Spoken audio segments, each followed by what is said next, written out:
Good morning, শুভ সন্ধ্যা। আজকে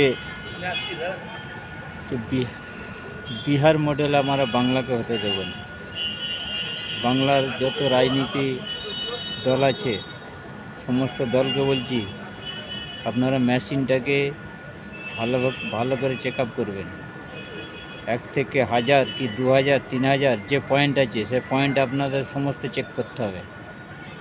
আর প্রত্যেক দলের ভোট দিয়ে দেখবে 500 কি 600 কি 800, প্রত্যেক দলের 1000 করে ভোট দিয়ে দেখতে হবে। 1000 করে, 1000-এর নিচেই না, 1000 করে ভোট দিয়ে দেখতে হবে ভোটটা কোথায় যাচ্ছে। সিপিএম দল যদি ভোট দেয় 1000, ভোটটা সিপিএমে পড়ছে কিনা দেখতে হবে। কংগ্রেস যদি 1000 ভোট দেয়, হাতে 1000 ভোট পড়ছে কিনা দেখতে হবে। তৃণমূল যদি 1000 ভোট দেয়, তাতে তৃণমূল 1000 ভোট পড়ছে কিনা দেখতে হবে। বিজেপি 1000 ভোট দিচ্ছে, বিজেপিতে পড়ছে কিনা দেখতে হবে। তো বাংলা কোনোদিন বিহার মডেল হবে না। বিহারে যা হবার হয়েছে, বিহারে তো ভোট চুরি হয়েছে। সমস্ত রাজনীতি দলকে বলছি, বাংলায় আপনারা সজাগ থাকবেন। বাংলার মানুষ হিসাবে আমরা বাংলার যে দল আছে, বাম, কংগ্রেস, আইএসএফ, তৃণমূলকে বাদ দিয়ে দিন, ওই হচ্ছে চোরের দল। তৃণমূলকে আমরা ধরছি না, ওকে খাতার বাইরে রাখছি। কারণ রাজ্যকে লুটেপুটে শেষ করে দিয়েছে, শিক্ষাকে শেষ করে দিয়েছে, স্বাস্থ্যকে শেষ করে দিয়েছে। স্বাস্থ্যকেন্দ্রের সমস্ত ঔষধগুলো চুরি করে বিক্রি করছে। ডাক্তারদের রেপ করে মারতেছে, তার কোনো বিচার নেই। এই দলকে ওই ধারে আমি খাতার বাইরে রেখেছি। মমতা ব্যানার্জি তো নিজে চোর। আর এখানে আমাদের বাগনান কেন্দ্রের কথা বলছি। বাগনান কেন্দ্রের বাঙ্গালপুর অঞ্চল, আশিক রহমান নাম ধরে বলছি আমি, নদীর বালি আজ 2011 সালের পর দিয়ে বালি তুলতেছে। দেখতে পাই না, ভিডিও দেখতে পাই না, থানার আইসি পুলিশ দেখতে পাই না, সব দেখতে পাচ্ছে। ডালমে কুচ কালায়, চোরে চোরে মাছ তুলতে ভাই সব। এ কথা তো কারো বলার সাহস নেই। আমি বামপন্থী করে আমি বলতেছি, জেল জরিমানা যাহাই হবে। বালি আশিক রহমানরা 3 ভাই লুটপাট করে এই নদীর বালিগুলো তুলতেছে। এলাকার মানুষ সবাই জানে, সবাই এলাকার মানুষ জানে।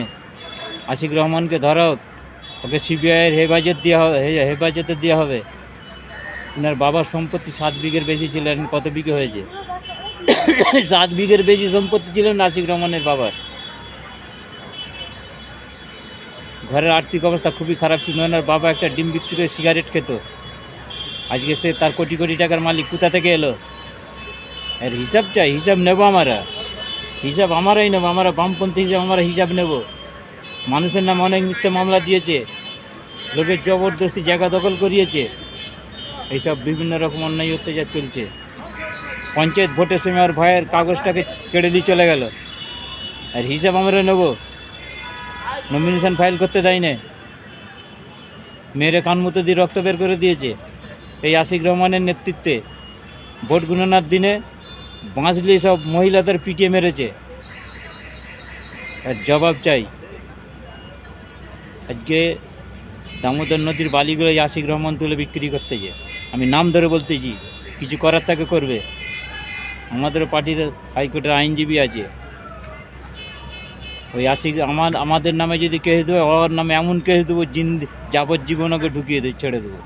আমি এইভাবে ভিডিও করে বলছি। 2011 সালের পর থাকতে নদীর বালিটা কম চুরি করে না এই আশিক রহমান, বাঙ্গালপুরের প্রধান। বলার ক্ষমতা কারণে আমি ভিডিও করে বলতেছি, যদি কেস দেয় ওকে হাইকোর্টে আমরা লটকে দেবো। এই দলটাই হচ্ছে চোর।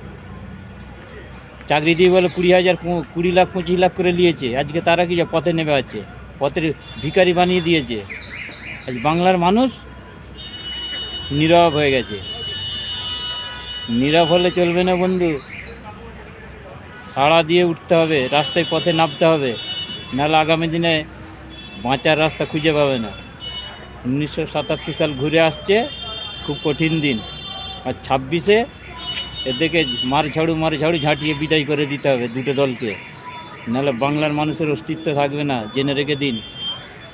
মেয়েদের তো ইজ্জত তো চলেই যাচ্ছে, ডাক্তারকে পর্যন্ত ছাড়ছে না এরা। 100 দিনের টাকা তো হরিলুট হচ্ছে, কোনো হিসাব নেই। রাস্তায় যে ঢালাইগুলো হচ্ছে, মাঝখানে আপনি ঢালাইটা ভেঙে দেখবেন 1 থেকে 1.5 ইঞ্চি, কত ঢালাইয়ের স্কিম তাও আপনারা জানেন না যে কত স্কিম হচ্ছে ঢালাইটার। চুরি কত দিক দিয়ে হচ্ছে কেউ ধরতে পারছে না। মিড ডে মিলের চাল চুরি, ডিম চুরি হচ্ছে, স্বাস্থ্যকেন্দ্রের ওষুধগুলো চুরি হচ্ছে।